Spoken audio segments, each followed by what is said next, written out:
Hello and welcome to episode number 19 of CS350 Online. I'm your host, as always, Leslie Eisted.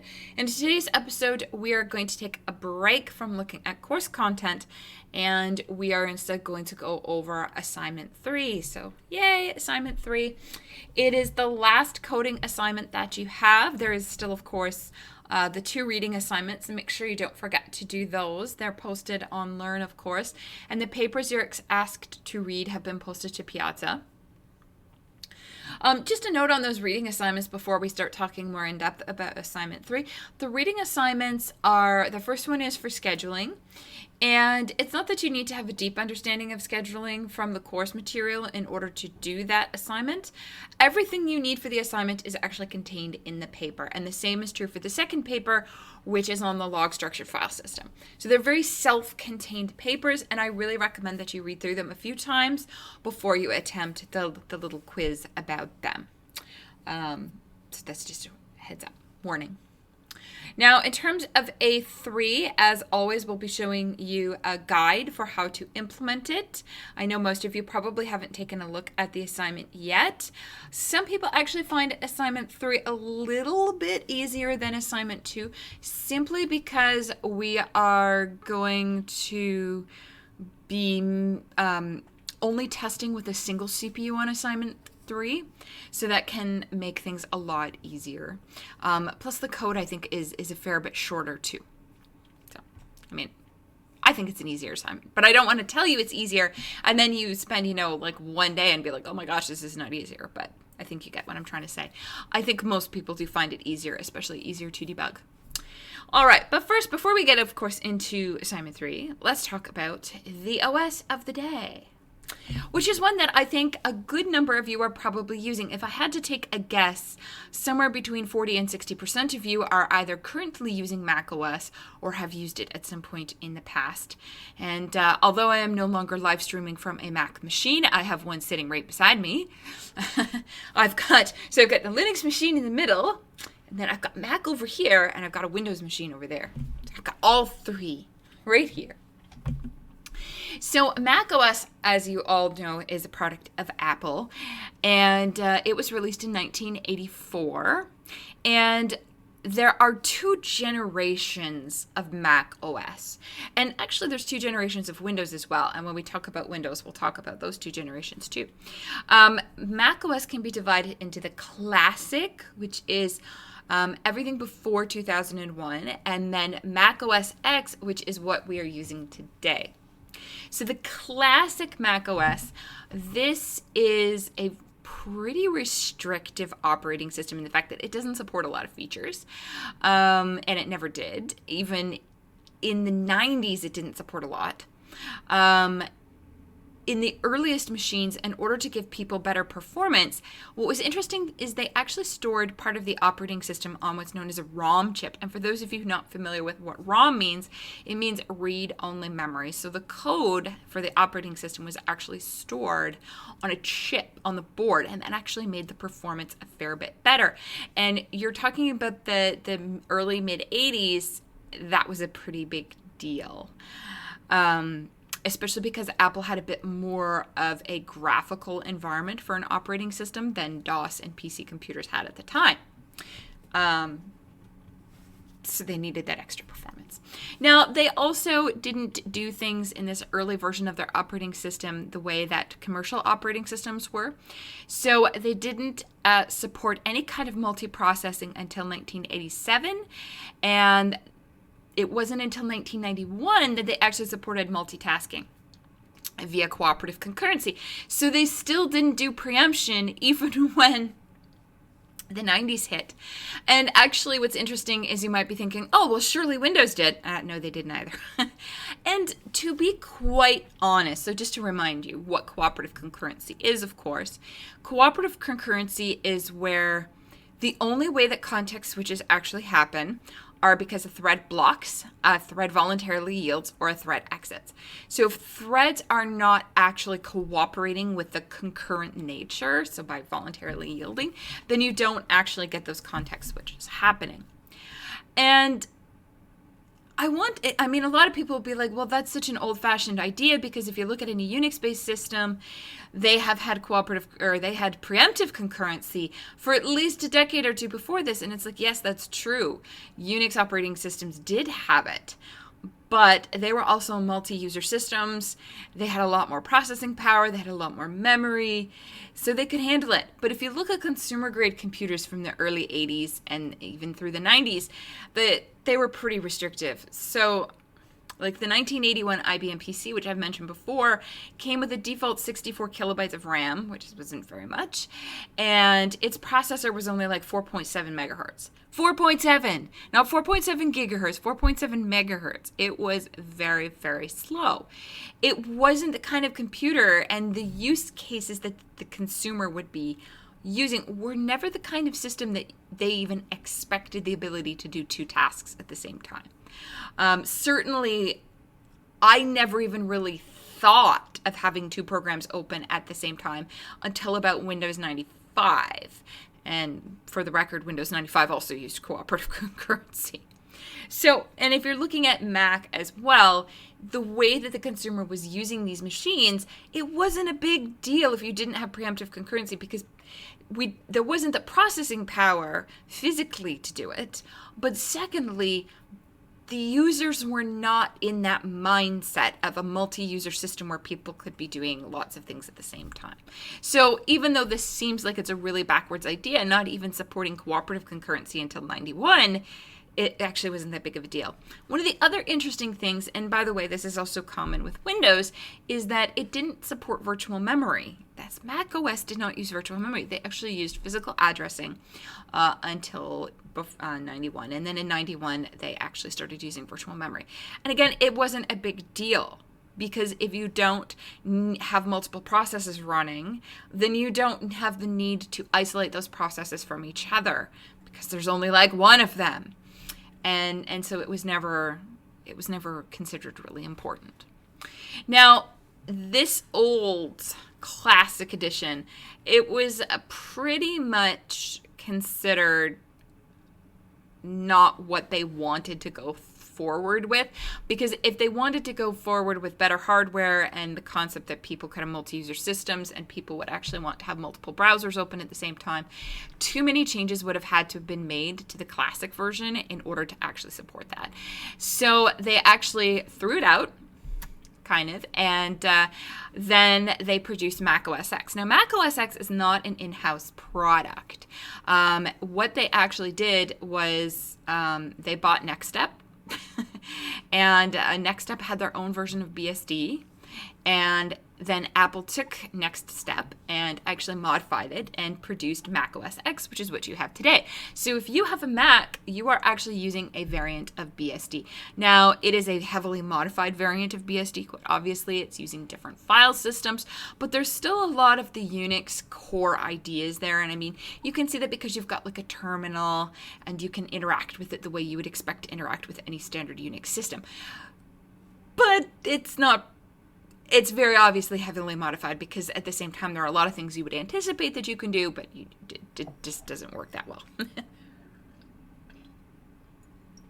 By inheriting BSD, of course, they got the preemptive concurrency for free. They got multi-threading for free. They got protected memory for free. They got all kinds of security and such for free. So that was a really nice thing for Apple, of course. The one thing they did keep around was their file system. So Apple had a pretty simple file system called HFS or HFS Plus, a newer version. And when they changed to Mac OS X, the BSD-based one, they decided to keep their own file system. And a lot of people argued and complained about this, because one of the problems with HFS and HFS Plus was that it is not case sensitive. And Unix-based operating systems are very much built around case sensitivity. Like, that's a thing. And so this is one of the modifications they would have had to have made to the OS, is to support a file system that does not do case sensitive file names. So that caused an interesting issue. And then I think it was when High Sierra was released, Apple actually released a new file system. But the new file system, which is called APFS, is only for SSDs. And the reason for that is, as we've talked about in a previous episode, how SSDs work and how mechanical hard drives work is fairly different, because mechanical hard drive actually has physical moving parts, and there are advantages to sequential I/O versus random I/O, whereas on an SSD we don't have moving parts, number one. Number two, there's no real advantage for sequential versus random I/O, but we do have this issue of wear leveling. So to get better performance out of the SSDs, Apple produced a file system specifically for their SSD based machines. And so when APFS came out, one of the other features that they added to that file system is the ability to have case sensitivity in file names. And that was a huge change. And what's interesting is when you upgraded to High Sierra, I think it was High Sierra, there was actually a lot of software that broke. So a lot of things, like Adobe Photoshop or Illustrator, they had been developed under the premise that the file system was not case sensitive. And then when you put in that case sensitivity, a lot of those tools, you either had to reinstall them or patch them or update them. So there you go. Now, one of the interesting things about Apple and its operating system is that unlike other operating systems, they've managed to maintain a consistent look and feel since day one. And their desktop environment was actually inspired by another operating system we've talked about, Xerox Alto Executive. And so this is the first desktop environment from Apple. Yes, black and white, but it looks, even though it's black and white and it's very, very simple graphics, any person who's used an Apple product before will know exactly how to use this, because the system is approximately the same. Now, yes, there are some scroll buttons that might be a little bit odd, and you've got this resize button down here, which is in a different place than it would normally be, but it didn't have all of the same windowing features that we have now. But you can see the title bar is still at the top, and you've got a desktop icon. So it's still very similar. It's very much what most people are used to. And then this is the last of the non-BSD based Mac OSs. Excuse me. And now you can see the dock has kind of shown up down below. It's a little bit different from the dock today, but it's there. And you can see that we're starting to make it. It's still very similar to what we use today. And I don't have a picture of what we use today because most of you have seen it. And if you're sitting there wondering, wait a minute, this is an Apple. Why do I see an Internet Explorer here? Because there was a point in the 90s where Microsoft really wanted to integrate their products with Apple so that they could reach a larger customer base. Although I will say in the 90s, so like Apple's super popular, especially over the last 10 or 15 years, but that wasn't the case in the 90s. So I want to say the 90s is when Apple really was not popular, and it was not really clear if they would have survived. Obviously did, and they've become massively successful and popular, but yeah. All right, so that is Apple. So what I would like to talk to you about today is obviously not Apple. I would like to talk to you about assignment 3, and I am going to bring something up here because I want to make sure that everybody sees this. I think some students have missed it for previous assignments. So I'm just going to bring this over here. If you go under assignment information, and I recognize that this font is probably really, really small. Make it nice and big now. It's too small for me too, so you're not the only one who can't read it. And make sure that you go down to assignment 3. We have a bunch of different links here, and it's really important that you look at all of these links. So there's the description, which is the actual assignment, like what are we expecting you to do? And then we have assignment hints, and this is actually really important for you to read through, because the assignment hints are going to tell you about, how much memory we might be using, what the tests are going to look like, how are the tests going to be run. All of that information is in the hints page. And then, of course, the marking report is also really important. And we'll go over the marking report at the end. But the marking report is going to tell you about which tests we are running and how much each of those tests are worth. All right. So then let's talk about assignment 3. First off, I want to say I know we extended the deadline for assignment 2 to yesterday, so I hope you've actually had a chance to get that working. But if you haven't had a chance to get assignment 2, also known as previously as A2A and A2B, but if you haven't had a chance to get assignment A2 working, don't panic too much. The most important part of A2 that you could have working is locks and condition variables. If you don't have locks and condition variables, unfortunately nothing in the operating system is actually going to work. So that's really important you get that working. As for the process management system calls like fork and exit and wait PID, as you will see on the marking sheet, there's only 5 marks dedicated to tests that use those system calls. So it is about 10% of your assignment 3 grade if you don't have it working. And it's one of those things where you could spend, the next week or two working on getting those system calls running and fail to get them working, and then you have almost no time to work on A3's code.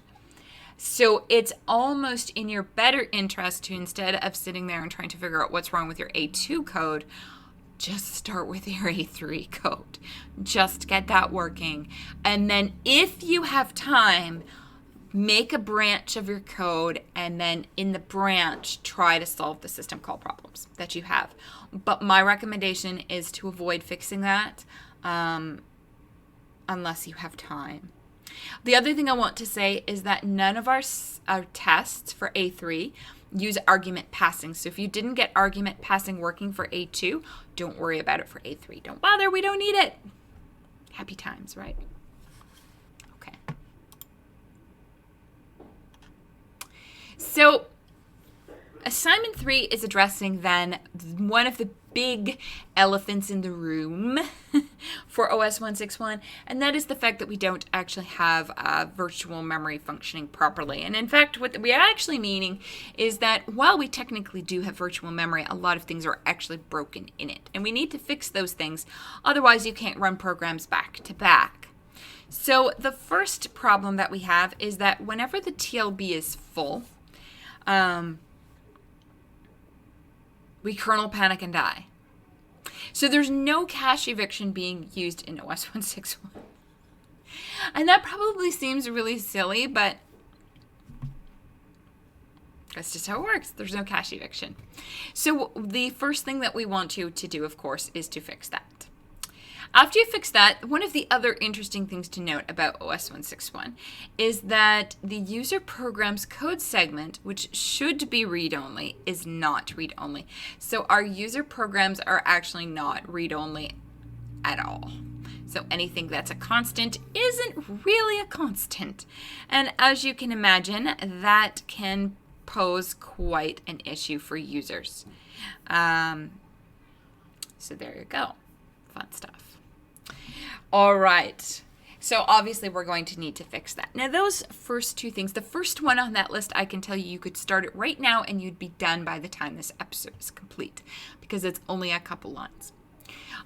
Changing the code segment to be read-only is a little bit more involved because not only do we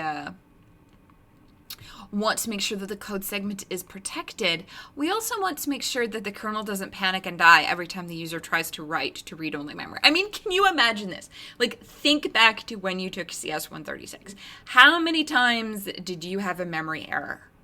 Probably a lot. And even in your coding on a daily basis, you probably make a lot of memory mistakes. Everybody does. It's easy to make them. Can you imagine if your operating system actually panicked and died, like you got a kernel panic in Linux or blue screen of death in in Windows every time you did something stupid with memory. That would be ridiculous. And yet that's what OS 161 is currently doing. And, well, will do after you add the ability to to support read-only memory. So what we actually want to do is, instead of killing the operating system, when we detect that the user program is trying to write to read-only memory, we actually need to kill the process, not the OS. So that makes a lot more sense. And then the biggest thing that you actually have to do for assignment 3 is the fact that OS 161 has no memory management whatsoever. When you call kfree, nothing happens. Nothing happens. You want to know why you can't run tests back to back? It's because freeing does nothing. What OS 161 has right now is a pointer, and it's pointing to the first free address in RAM. And every time you call kmalloc, it advances the pointer and gives you a chunk of memory. Kfree does nothing. It never moves the pointer back, and we don't keep track of what regions that came before us have been freed and could be reused. So what you're going to need to do is actually do some memory management, and so that Kfree actually does something, and so that we can run tests back to back. Now you'll note in these notes it says something about segmentation and external fragmentation and paging. We're not doing that. At the beginning of the term, I thought, yeah, let's do it this term. And then I decided, you guys have these reading assignments, and I think that's enough work for you guys. So let's just not. So step 3 is the last thing you need to do. You don't need to worry about step 4. And this assignment is just fixing all this stuff. Now, one thing I do want to say, if you have written your previous assignments in such a way that you'd never call kfree, or you allocate ridiculously large amounts of memory, whether it's for like reusing PID tables, or whether it's for execv when you're pulling arguments, even though we don't have argument passing, if you're allocating large blocks of space, it's going to cause a problem for you on A3, because how we are going to be doing the testing is we are going to shrink how much memory we permit for you.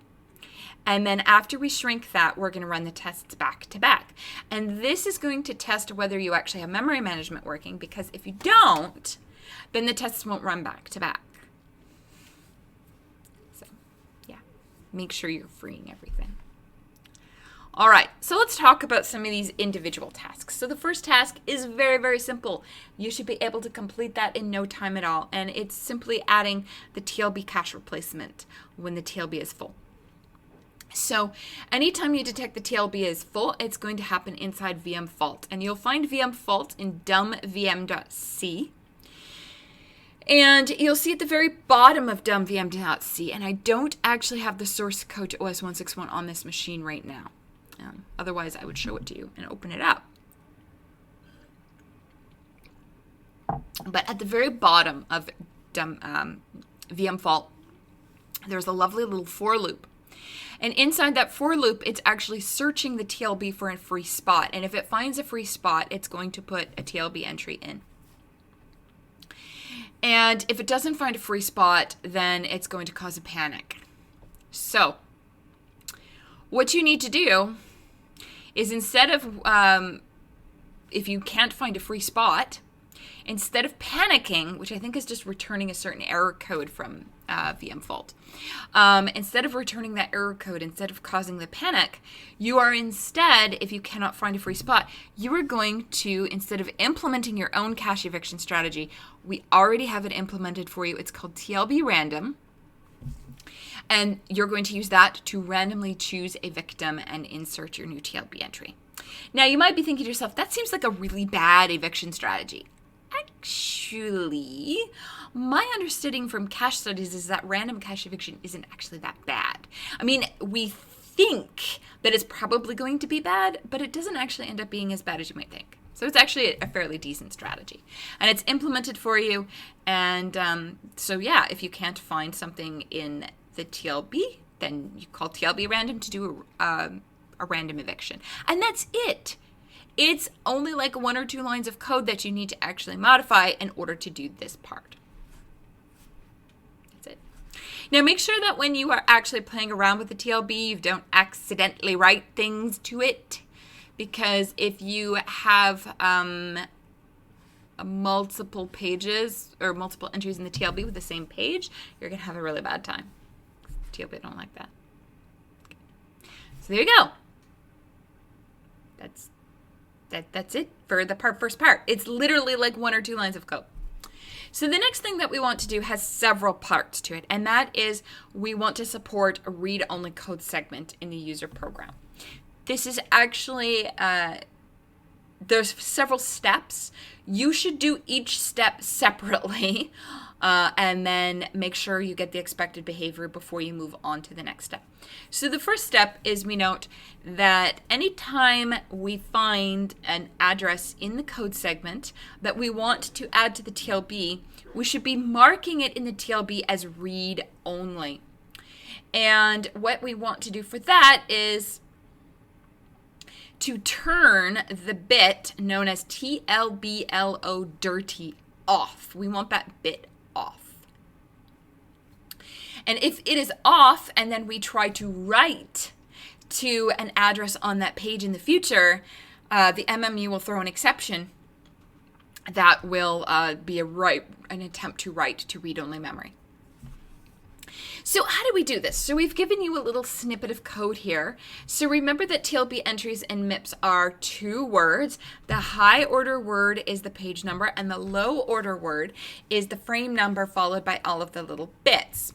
So ELO is going to be that lower order word. And what we are doing here is we are flipping the dirty bit to the off position. So when we give you a little snippet of code in the slides, you should take that as, I should probably use this piece of code. So there's the little bit of snippet of code you might want to use. And after you've flipped off the dirty bit, then you can push this into the TLB and you're fine. But you don't want to turn the dirty bit off for everything you put in the TLB. You only want to be turning this off for things that live in the code segment.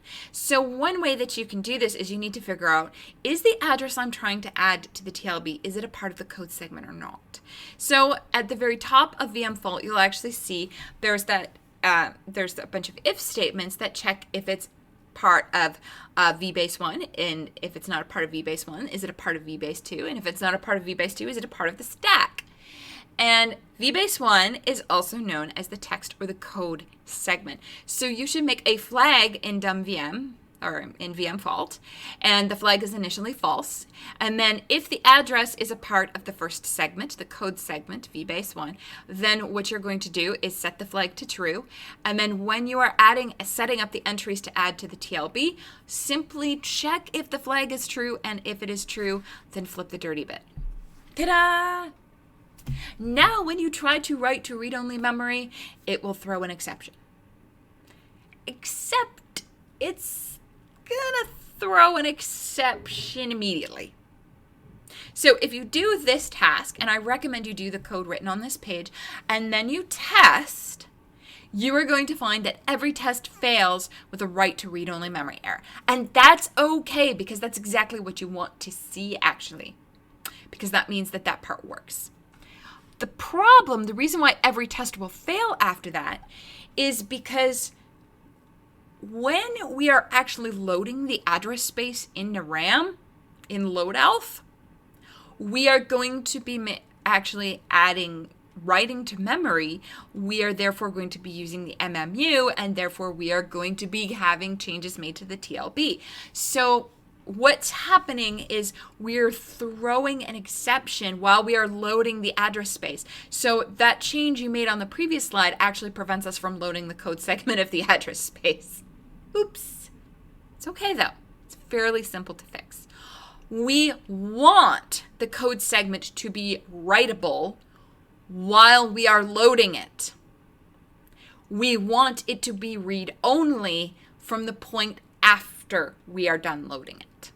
So we need to add another flag, and the next flag we actually recommend you add to the address space structure would be a flag to indicate whether the process has loaded its address space into memory or not, has loadelf completed.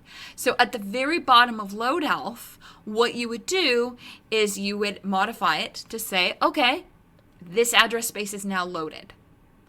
And then back inside VM fault, when you are choosing whether or not to set the TLB entry to being read-only or not, in addition to needing to know whether it's part of the code segment, you also need to know if the address space has completed loading or not. If it hasn't completed loading, then it needs to be writable.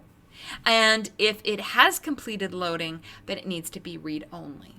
So that's the second change you need to make. There's one other little thing you need to do.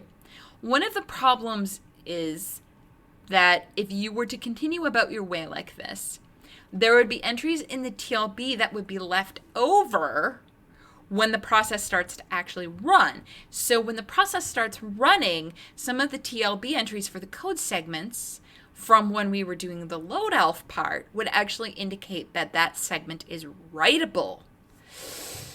And we don't want that. After load elf is done, we want to make sure that that segment is read-only. So after you have marked the address space as fully loaded in load elf at the very bottom, there's one other thing we want to do in load elf. We want to call this magical function that is so meaningless in its name called asActivate. And what asActivate is actually going to do is flush the TLB, so it clears the TLB out completely, and that way any of those TLB entries that were left from loading the address space will be cleared out, and then everything will be fresh and marked as read-only. So there you go. So that's like 1, 2, 3, 4, 5 or 6 lines of code to do. I think if you were to add up all the lines of code you had to do to this slide inclusive, it might be like 10 lines total. Yeah, right? Okay. But we still have one more problem. The problem that we still have is that if we do try to do a write to read-only memory, the kernel is going to panic and die. And I don't want that to happen because that's just weird.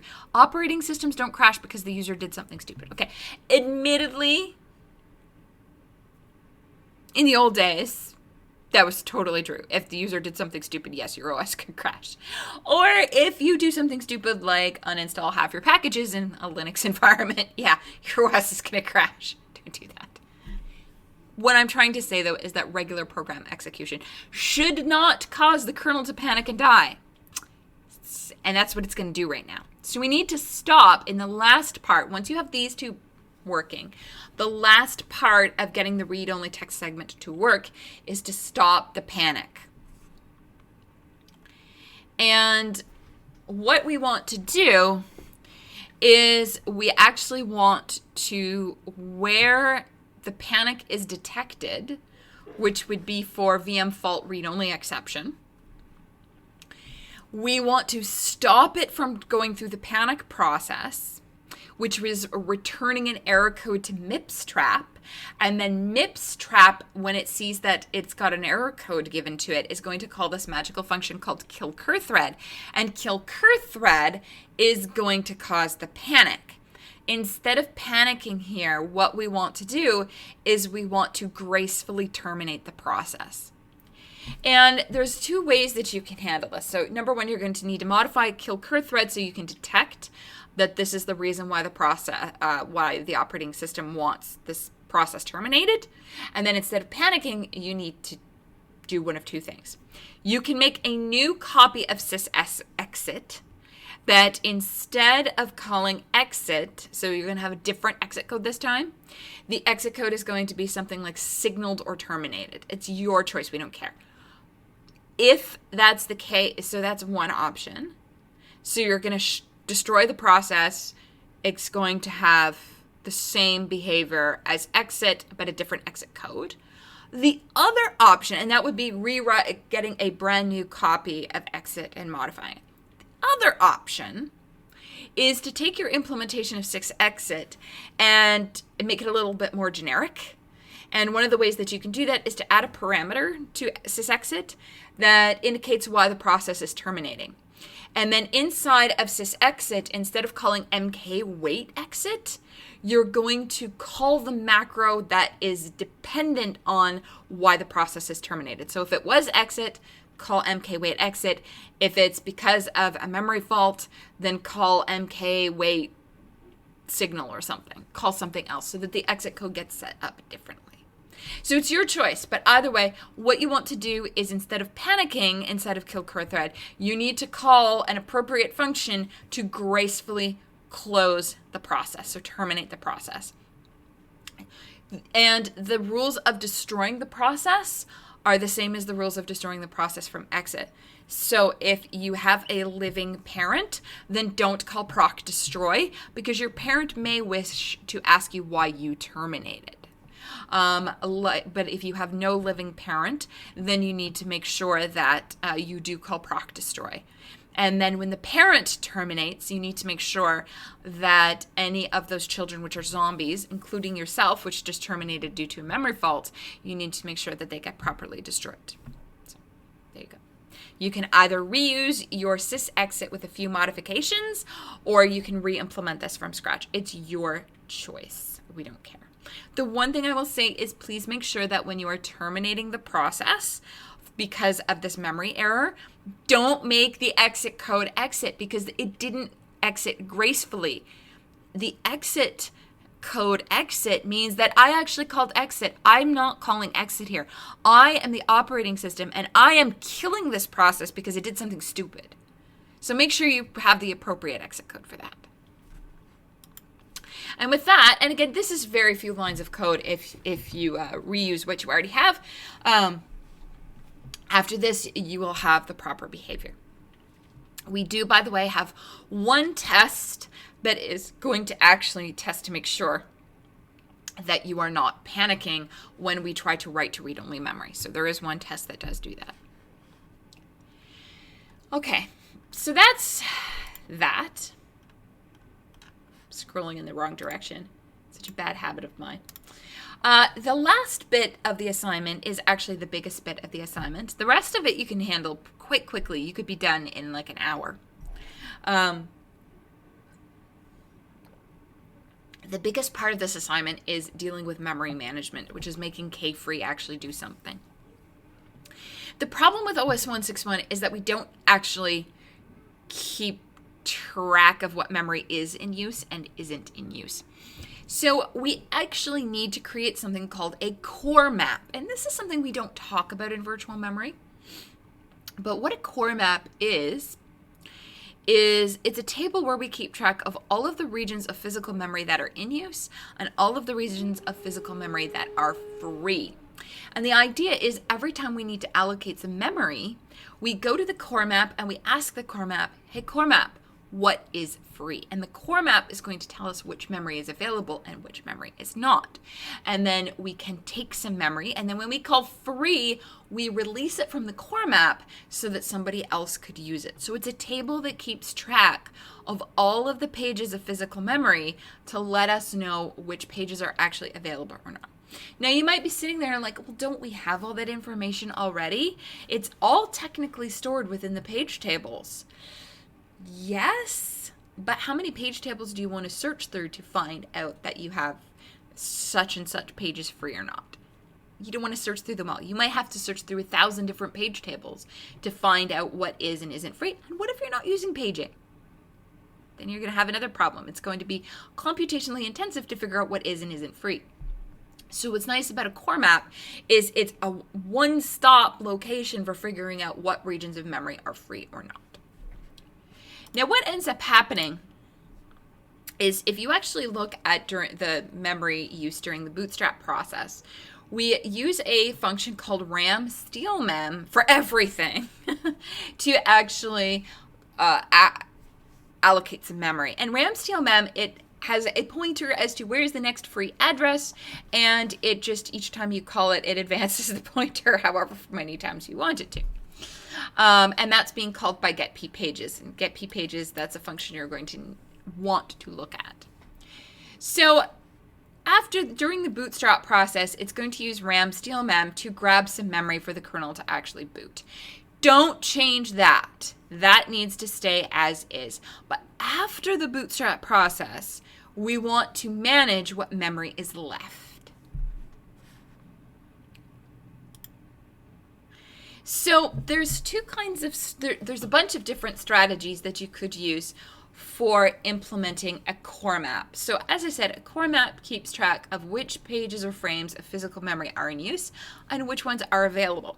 It also keeps track of contiguous allocations, because sometimes we make an allocation that is more than one page in size. For example, if I want to allocate 48 kilobytes, I want to allocate 12 consecutive pages. When I free that memory, I don't tell it how much memory to free. It just magically knows. Well, how does it magically know? Well, it magically knows because the core map keeps track of contiguous allocations. So if I have a contiguous allocation and I just pass it the start address, it can tell from the core map how many pages it actually needs to free. So the first implementation, or version 1 of a core map, we have here. And what we have is we have, for each row, for each frame of physical memory, I keep track of the frame number, because that's useful. I keep track of whether that frame is in use or not, because we need to know that information. Then I keep track of the contiguous allocation. So if it is a part of a contiguous allocation, we say this is page 1 of 2, and this is page 2 of 2. And then if you are 1 of 1, there's a 1 of 1, and then here's a 1 of 3, 2 of 3, and a 3 of 3. So we have all of the information we need for contiguous allocations. Now the problem with this first version of our core map is the fact that each core map entry actually consumes a fair bit of space. So you've got 1, 2, 3, 4 integers here. How many entries are in your core map? You need your core map to be as small and efficient as possible. So what's interesting is there is another simpler version of this core map you can create, which is version 2 here, which you'll note each entry is a single integer. And it conveys all of the information of the first. Number 1, the frame number is simply the index into the table. And you can convert the frame number to a physical address by taking the index and adding it to a base address. So in addition to this table, you also have to keep track of the physical base address. So for frame 0, its address is 0 times the page size plus the base address. For frame, this one here, which would be index 2, it's going to be 2 times the page size plus the base address. So you don't need to store that frame information. You get that from the index. And then if the value at the index is 0, it means, it's free. If, however, the value at the index is not 0, it means it is not free. And it may be a part of a contiguous allocation. And how you find contiguous allocations are you start at the address you're freeing and you peek at the next index in the core map. If the next index in the core map has a positive integer that is exactly 1 bigger than you, i.e. we go from 1 to 2 here, then you know that it is a part of your allocation. If, however, down here it is equal to you, or less than you, then you know that this is all there is to your allocation, and the next frame belongs to a different allocation. So don't touch it.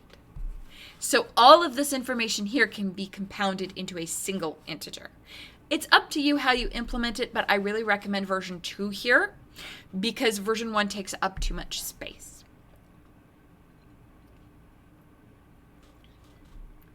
And here's another interesting thing. You're all going to be horribly tempted to create a structure and create a linked list of these structure elements and malloc them. No, no, no, and no. That's not how you do a core map. Don't use structs. Don't use malloc. Please don't use malloc. At the point where you create the malloc, which is immediately after the bootstrap process, like during it, it's in VM Bootstrap, which is where you're going to do it. You own 100% of the memory in the system. There's no need to malloc anything. You don't have to ask anybody for memory because it's yours. And because it's your memory, all you have to do to write the core map is calculate the address you want to write to and write to it. I know that's a very odd thing. It's not normal. We almost always malloc before we use, but in this special case here, you don't. You compute the address and you write to it because it's yours. Keep that in mind. Okay. So what you're going to need to do in order to figure out how to lay out your core map is you need to call ram get size inside of VM Bootstrap to figure out what is the min address you have, so the lowest address and the highest address that you have. So it's going to give you a low and a high address of what is available to you. Then you're going to need to logically divide that memory yourself into pages. So you need to do some subtractions and some divisions to figure out exactly how many pages fit in that space. Furthermore, it is very important that each page is page aligned. That means that a page has to live at an address divisible by the page size. Okay, to make sure of that. If you need to add some padding in there, that's totally fine. After you figure out how many physical frames you're having, then you can compute how many entries you need for the core map. If you have 1,000 pages, then you need 1,000 entries for your core map. You compute then how much memory you need to store the core map, and then you are going to take that memory from just above this bootstrap memory, and that is where you're going to plop your core map right there. And then the core map should only track the memory that follows it. So make sure that the first physical frame in your core map is not actually part of your core map. If you end up tracking the core map's memory inside of the core map, you are going to have a very bad time. The error messages and the behavior you get when you do that is very weird. So make sure that the core map is only tracking things that are not inside the core map. The core map is going to live from the moment the operating system boots to the moment it dies. You do not need to free it. It's going to stay there the whole time. Make sure that you never call ram get size more than once, and make sure that after you have created your core map, do not call ram steal mem again. All memory accesses after the core map has been created need to go through the core map, which means that you're going to need to make some modifications. So in particular, it's not kmalloc and kfree that you're going to be modifying. You're going to be modifying the functions that they call, which are alloc kpages and free kpages. You need to make sure that alloc kpages and free kpages, after the core map has been created, uses the core map. Before the core map is created, ram steal mem should be used. And so you're going to need a flag, obviously a global flag, to indicate whether the core map has been created. And then in get p pages, you're going to need to modify it so that before the core map is created, you do what's already there. Use ram steal mem. After the core map is created, use the core map for getting memory. Okay? The other thing I want to say is you may need to make some changes to some of the different address space functions, but I'm going to let you look into that yourself. You don't necessarily need me to go through all of them. The one thing I want to say is be careful, because it's very tempting to think that I'll have alloc kpages interact directly with the core map. And the reason why we're suggesting in here that you don't do that is because sometimes we call get p pages instead of alloc kpages. So, and this is actually a big problem that a lot of people find on A3, because some of the address space functions actually call get p pages instead of alloc kpages. And so people will be like, oh my God, I have no idea what's going on. Why am I getting this weird error? And it's because you modified alloc kpages to interact directly with the core map instead of get p pages. So we're recommending that you modify get p pages in order to interact with the core map. And alloc kpages will just call get p pages as normal. And that way, for any of those other functions that decided that they should call get p pages directly, you don't have to worry about it. So modify get p pages. And then free kpages, obviously you're going to need to modify yourself. So what's going to happen then is once your core map is created, anytime you need to allocate something, you are going to need to find, by searching your core map, a contiguous block of however many pages it asks for. So if it asks for 5 pages, then you need to find a block of contiguous 5 pages and give it back. And then in free K pages, we'll give you an address. It should be the start address of the area to free, and you are going to go to the core map and you're going to free that block of memory with that address. Now, even if you get an address that doesn't correspond to the beginning of the segment, you should actually be able to still free it. It's fairly straightforward, but we're not going to do anything crazy, so don't worry about that. Okay. It's really all you have to do for A3. It's not too bad. The one thing that we want to say is to be very careful. Never use kmalloc to allocate frames. The other thing I want to say is when you are actually writing your core map out to memory, it's going to be very tempting to use physical addresses to do that. You can't write to a physical address. You can only write to virtual addresses, because remember, the MMU is going to translate every address it sees. So if you actually try to write to a physical address, and I'm sure some of you had this problem with arg passing on A2, if you try to write to a physical address, the MMU is going to translate it and it's going to write garbage. So make sure you are always reading and writing from virtual addresses, not physical ones. It's okay to use physical ones for calculations, and there are macros in the kernel to help you translate from one to the other. And I think one of the macros is there, and the other one you can write real quick. It's like the reverse of it. But other than that, you must read and write virtual addresses only. Keep that in mind. Okay. Now I want to show you the marking guide so that you have a good expectation of what tests we're going to run. Get nice and big. And we haven't updated this marking report in a while, so this little bit at the bottom for page table implementation, you are not responsible for this last bit, so don't worry about that.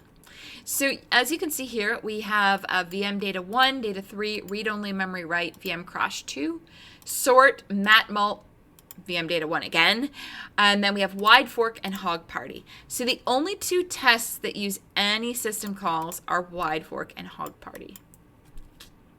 And you'll note that hog party doesn't use arg passing. So if you don't have arg passing working, it's fine. You just need wide fork to work and hog party. So that would be 5 of the 50 marks. And then looking at the other tests, these are all very simple tests. And again, they're all user tests.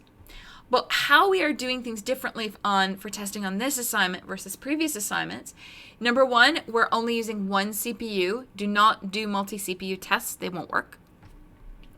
Number 2, we are not, for these physical memory management tests, which is these 3 here, plus these 2 multi-process tests, we are not shutting the operating system off and restarting it between tests.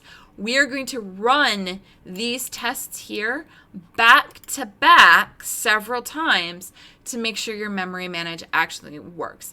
And we're not going to increase RAM to something crazy big to make sure that works out. We're actually going to give you the minimum amount of RAM you need to run one of these tests, and then we're simply going to keep running it. And the idea is if your memory management works, this will play out fine. If your memory management doesn't work, then you're going to fail this test, and it will fail with like you ran out of memory or some other weird behavior.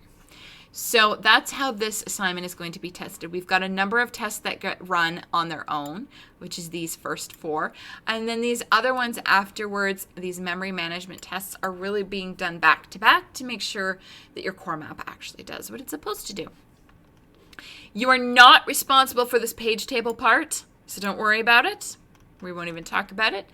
And like the previous assignments, if you fail the test, so if you get less than 24 out of 50, the TAs will be doing an inspection of your code to give you some kind of marks for how much progress you did make. And it's not an addition, it's a maximum of the 2 scores. So mercy marks of some kind. All right, now I don't see any questions on Twitch about this assignment. I'm sure most of you, haven't even thought of it. And I understand that. You have 4 other courses. You have piles and piles of other assignments. But I do hope you get a chance to take a look at this shortly. If you have any questions about the assignment, of course, please post them to Piazza. I don't think this assignment's that bad. It's fairly straightforward. But we're always here to help if you need it. All right. So that's actually it for today. And what we're going to be doing next week. So for episode 20, we're going to be starting a new topic, which is file systems. So we've already talked about how to talk to devices. We've talked about how hard drives work, and we've talked about the I/O service cost time. So how long does it take to actually do a read or write operation on one of those disks. We've talked about how the drivers work. We've talked about mitigating the seek time by doing disk head scheduling. What we're going to start talking about in file systems is how do you actually store the data on the disk such that we can find it later. It's kind of important to be able to retrieve it. So we're going to start looking at file systems. We are going to look at a Unix style, like ext1 style file system. And then we are also going to look at the FAT file system very briefly because it's fairly straightforward. And then in your reading assignment for file systems, you're going to look at the log structured file system. So that's where we're headed to next week. After file systems, we have a 1 episode on virtual machines, which serves as kind of a review of all topics for the course. It's very, very, very high level. And then if we have time at the end, there are, and I haven't looked at our schedule yet, but there are 2 bonus episodes which are not testable material. One, if we get to them. One is networking in the operating system, so a very brief introduction to networking and how it plays a role in your OS. And then the other topic is how to design an operating system. So what considerations should you think about if you wanted to make your own OS? So that's if we have time, not coverable material at the end. All right. So we will see you next week. I hope you have a lovely weekend and play a game or something. Have a break.